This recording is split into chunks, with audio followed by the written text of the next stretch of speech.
할렐루야, 반갑습니다. 여기는 예루살렘입니다. 예루살렘의 시온산이에요. 제가 16일 날 이스라엘에 도착했습니다. 아주 감회가 새로운데 오래간만에 왔는데요. 제가 또 시온산에서 설교를 하게 돼서 또 영광입니다. 시온의 영광 대신 우리 하나님 아버지를 찬양하며 오늘 설교를 시작하겠습니다. 오늘 하나님께서 주신 말씀은 로마서 11장 25절에서 27절까지입니다. 로마서 11장 25절에서 27절까지 말씀을 보겠습니다. 형제들아, 너희가 스스로 지혜 있다 하면서 이 신비를 너희가 모르기를 내가 원하지 아니하노니 이 신비는 이방인의 충만한 수가 들어오기까지 이스라엘의 덜어는 우둔하게 된 것이라. 그리하여 온 이스라엘이 구원을 받으리라. 기록된 바 구원자가 시온에서 오사 야곱에게 경건하지 않은 것을 돌이키시겠고 내가 그들의 죄를 없이 할 때에 그들에게 이루어질 내 언약이 이것이라 함과 같으니라. 아멘. 사람들은 살면서 서로 도움을 주고 받습니다. 도움을 받은 사람은 자신에게 도움을 준 사람에게 그에 상응하는 감사를 합니다. 말로, 행동으로 하고 또 물질로도 하죠. 이렇게 하는 것이 사람의 도리이고 은혜를 아는 것입니다. 보통의 사람들은 이처럼 신세를 진 것, 또 빚을 졌다고도 표현하는데 이것을 갚으려고 합니다. 그러나 그렇지 않은 사람들도 있죠. 많은 받은 은혜를 갚지 않는 사람도 있다는 것입니다. 이러한 사람을 우리가 배은망덕하다라고 말하죠. 예수를 믿는 사람들 중에도 누군가에게 받은 은혜를 모르는 사람들이 있습니다. 여기서 언급하는 은혜는 하나님의 은혜를 말씀하는 것은 아닙니다. 또 일상생활에서 남에게 신세진 것을 말씀하는 것도 아닙니다. 예수를 믿고 구원의 길을 가게 된 원천적인 은혜를 베푼 사람에 대하여 지금 말씀을 하고 있는 것입니다. 예수를 믿는 사람들이 은혜를 입은 민족이 있습니다. 한 민족이 있죠. 이 민족이 아니었으면 지금의 크리스찬들은 아무도 예수를 믿고 구원받을 수 없었습니다. 그 사람들이 바로 이스라엘입니다. 성경은 이방인에게 복음이 전파되기 위하여서 이스라엘이 희생한 것을 보여줍니다. 로마서 11장 11절을 보겠습니다. 그러므로 내가 말하노니 그들이 넘어지기까지 실족하였느냐? 그럴 수 없느니라. 그들이 넘어짐으로 구원이 이방인에게 이르러 이스라엘로 시기나게 함이니라. 그들의 넘어짐이 세상의 풍성함이 되며 그들의 실패가 이방인의 풍성함이 되거든 하물며 그들의 충만함이리요. 아멘. 이 말씀에는 이스라엘이 예수를 믿지 않은 죄와 예수를 믿는 자들을 핍박한 죄를 지음으로써 오히려 이방인들에게 복음이 전해지게 되었다는 의미입니다. 실제로 스데반이 복음을 전하다 순교한 이후로 복음이 이방으로 급속히 퍼져나가기 시작하였죠. 바울도 유대인들의 핍박을 피하다 보니 먼 나라까지 가서 이방인의 사도가 되었습니다. 로마서 11장 13절 14절을 보겠습니다. 내가 이방인이 너에게 말하노니 내가 이방인의 사도인 만큼 내 직분을 영광스럽게 여기노니 이는 혹 내 골육을 아무쪼록 시기하게 하여 그들 중에서 얼마를 구원하려 함이라. 아멘. 바울은 로마까지 복음을 전했습니다. 로마에 들어간 복음이 영국으로 갔고 또 영국으로 전파된 복음이 미국으로 갔고 그 후에 한국으로 또 전 세계로 퍼져나갔죠. 바울도 이스라엘에서 박해를 받지 않았다면 멀리 로마까지 가지 않았을지도 모릅니다. 바울은 자신을 유대인들에게 핍박받게 하고 또 이방인을 사도로 부른 하나님의 섭리를 알고 있었어요. 또한 그 섭리 뒤에는 이스라엘을 구원하려는 하나님의 뜻이 있음도 깨달은 것입니다. 그것은 유대인들로 하여금 시기나게 만든 것이에요. 유대인들을 시기하게 만든다는 것은 구원은 이스라엘의 하나님으로부터 이스라엘 민족만 받아야 하는데 이방인에게도 하나님의 구원이 이루어지는 것을 시기한다는 그런 의미입니다. 이러한 사실에 질투를 한 유대인들이 예수의 복음에 관심을 갖게 되고 결국 예수를 믿는 유대인들이 조금씩이라도 생기게 된 것입니다. 예수님 당시에 모든 이스라엘이 예수를 잘 믿었으면 아마도 이스라엘 민족끼리만 믿고 구원받으려 했을지 모릅니다. 그러므로 유대인들이 예수를 믿지 않게 된 배경에는 그들의 완악함이 있었지만, 그들이 완악하여서 하나님의 아들이 오신 것도 모르고 오히려 핍박을 하였지만, 이방인에게도 복음이 전파되는 한 방법으로서 하나님이 간섭한 것이 분명한 것입니다. 이러한 하나님의 섭리가 없었다면 한국은 아직도 복음을 듣지 못했을지 모릅니다. 어찌되었든 이스라엘이 복음을 거부한 죄로 인해 이방인에게 복음이 전해졌으니 크리스천들은 유대인들에게 신세를 진 것입니다. 또한 예수님도 유대인이고 복음을 이방인에게 처음 전파하기 시작한 사람도 12 사도를 포함하여 모두 유대인이었습니다. 그러니 이 또한 믿는 자들이 유대인에게 은혜를 입은 것입니다. 그럼에도 불구하고 믿는 사람들 중에 유대인들에게 감사하는 마음과 행동을 보이는 사람이 별로 없습니다. 오히려 유대인들에 대한 부정적인 생각을 갖는 경우가 많습니다. 믿는 사람들이 이렇게 된 이유는 목사들이 성경을 잘못 가르친 것이 주요 원인입니다. 이스라엘을 잘못 이해하게 하고 유대인들에 대한 부정적인 생각을 심어주는 한 가지 이론이 있는데요. 이 이론 때문에, 이 이론의 바탕을 두어서 목사들이 이스라엘에 대해 교인들을 잘못 가르치고 있어요. 그것을 대체신학이라고 합니다. 대체신학은 이스라엘이 교회로 대체되었다는 그 아주 해괴한 이론인데요. 대체신학은 이스라엘 민족이 예수를 죽인 죄를 지음으로써 하나님의 선택된 민족의 지위를 상실하였고, 그리해서 이스라엘에 부합되던 하나님의 모든 복된 말씀이 모두 교회에 응하게 되었다는 그러한 이론입니다.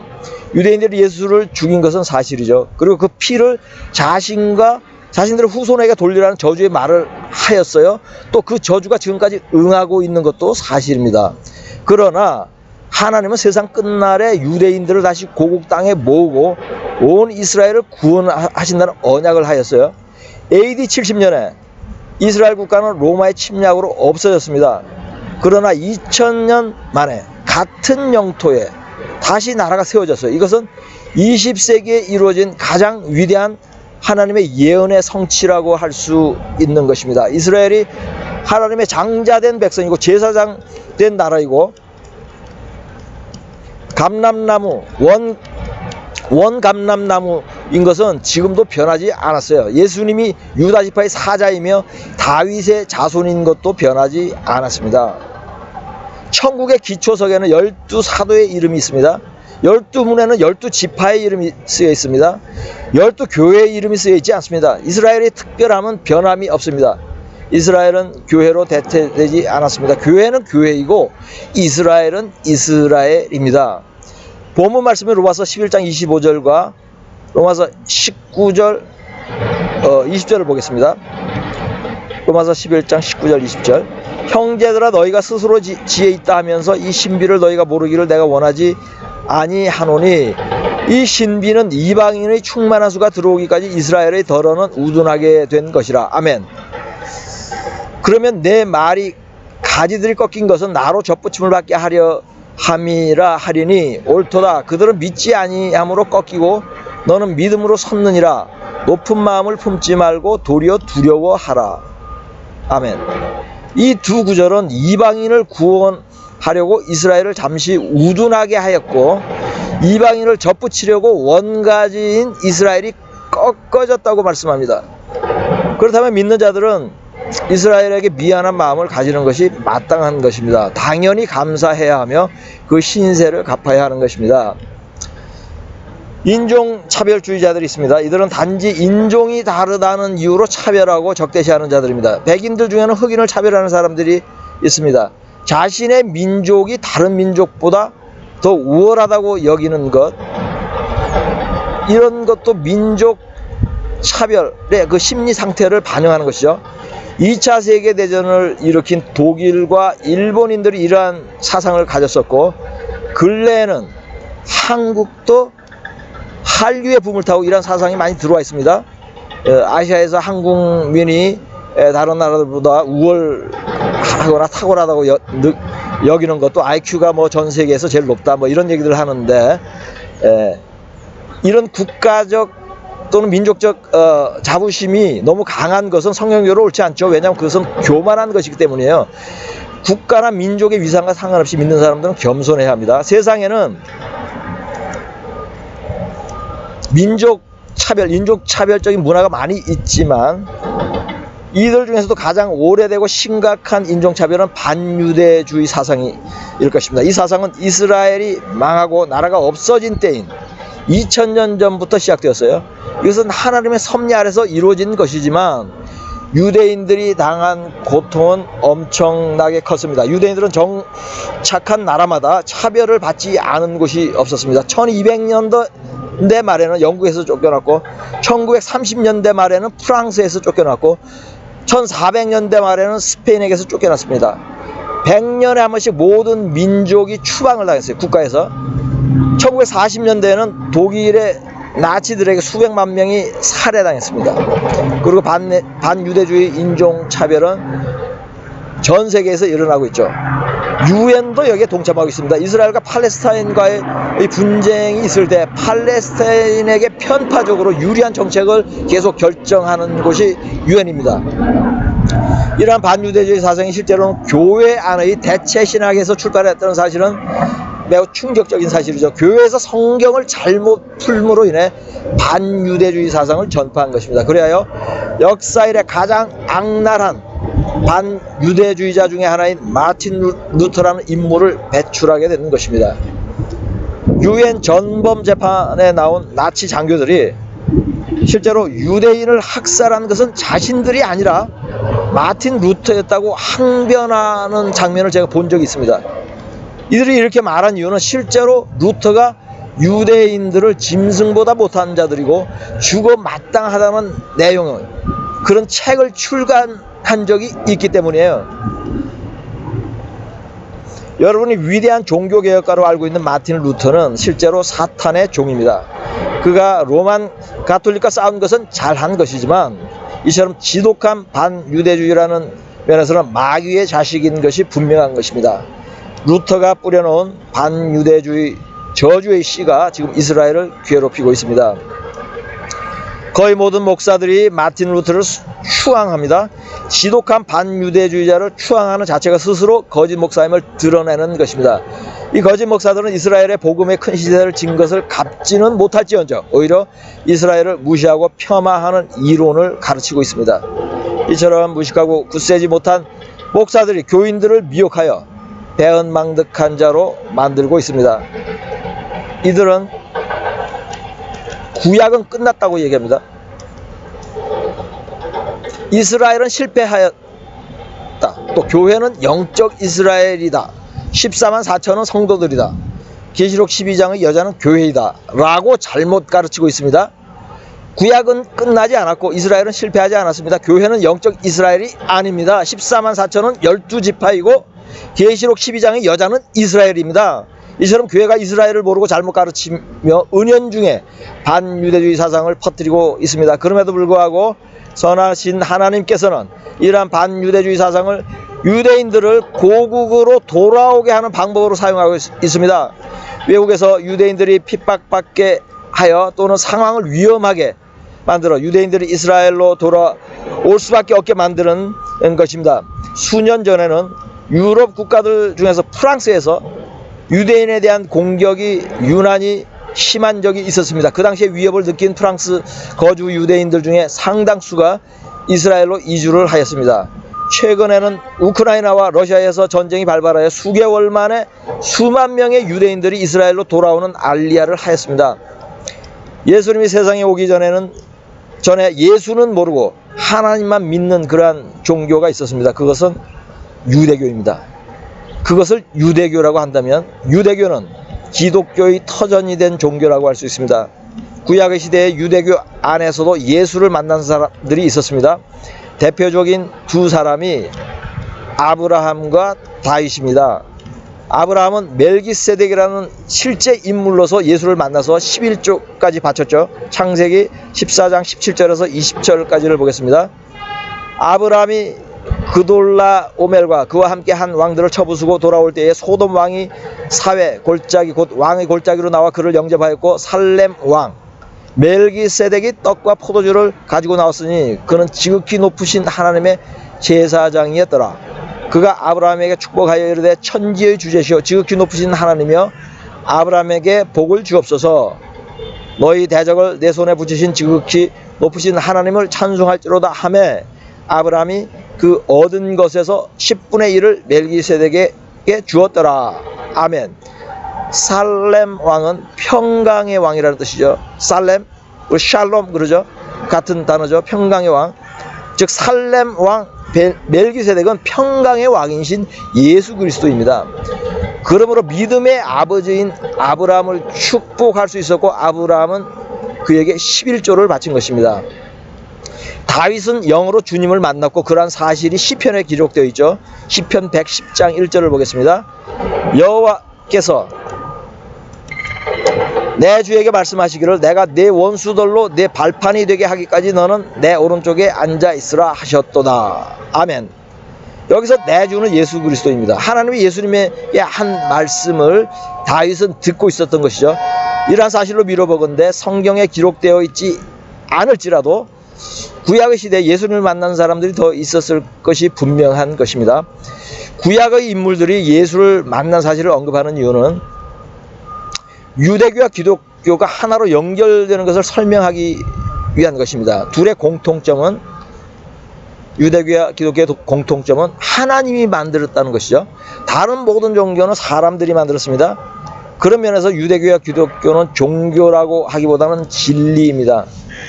다만 편의상 세상은 종교의 하나로 분리하기 때문에 끝에 교자가 붙는 것입니다. 제가 유대교와 기독교를 접목하는 이유가 있습니다. 유대교 없이 기독교가 없기 때문입니다. 이것은 지금까지 설명한 것처럼 이스라엘이 없이 크리스천이 있을 수 없는 것과 같은 것입니다. 그러니 유대교를 이단시하는 기독교의 시각은 틀린 것입니다.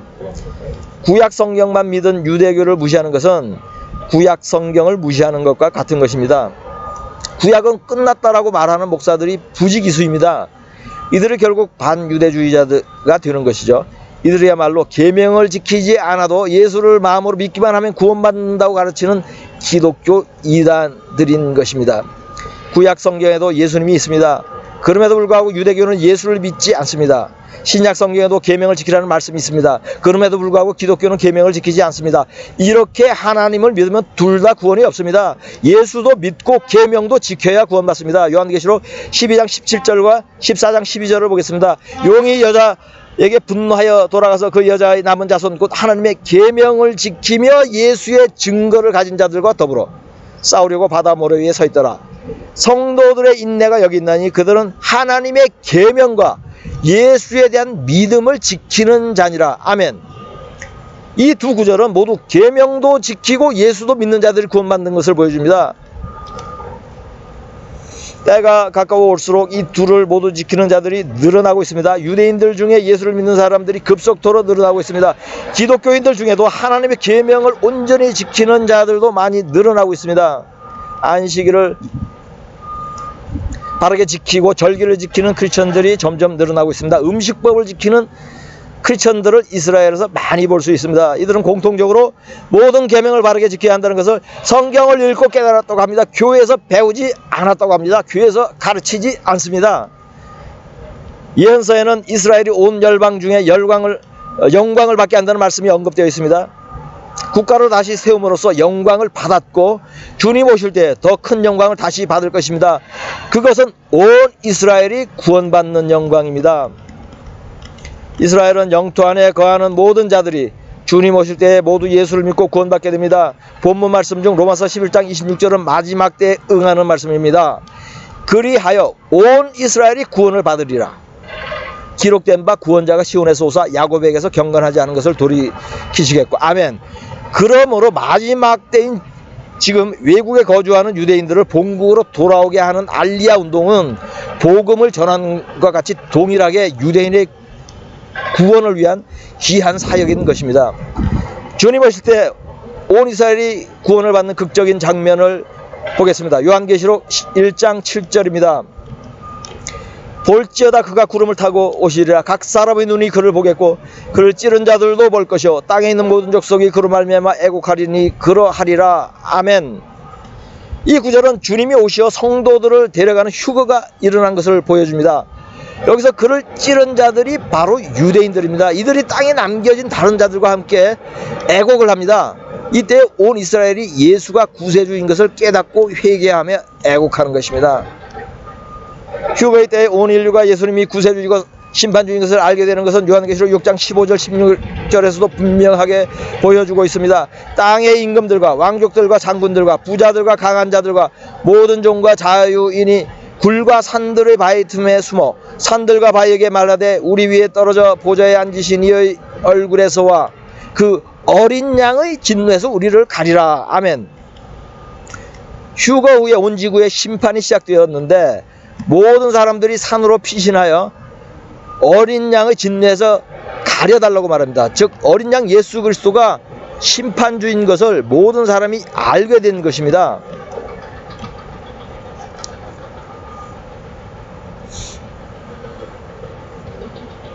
이스라엘의 은혜를 갚는 간단한 방법을 한 가지 제안하겠습니다. 식사할 때에 예루살렘의 평강과 이스라엘을 축복하는 기도를 간단하게 하십시오. 이렇게 하는 것은 이스라엘의 신세를 갚는 것이며 또한 기도하는 사람에게도 복이 됩니다. 제가 미국에 있을 때 2년 동안 매일 식사 때마다 이런 기도를 하고 난 후에 하나님께서 결국 이스라엘의 선교사로 보내셨습니다. 이스라엘을 축복하는 것, 기도하고 축복하는 것은 하나님으로부터 복을 받는 일이며 또한 마땅히 신세를 갚아야 하는 일입니다. 그러므로 이 설교를 들으신 분들은 지금부터 이렇게 매일 간단하게 하시면 됩니다. 예루살렘의 평강을 기원합니다. 이스라엘을 축복합니다. 그렇게 간단하게만 기도해도 좋습니다. 시편 122장 6절 말씀으로 설교를 마치겠습니다. 예루살렘을 위하여 평안을 구하라.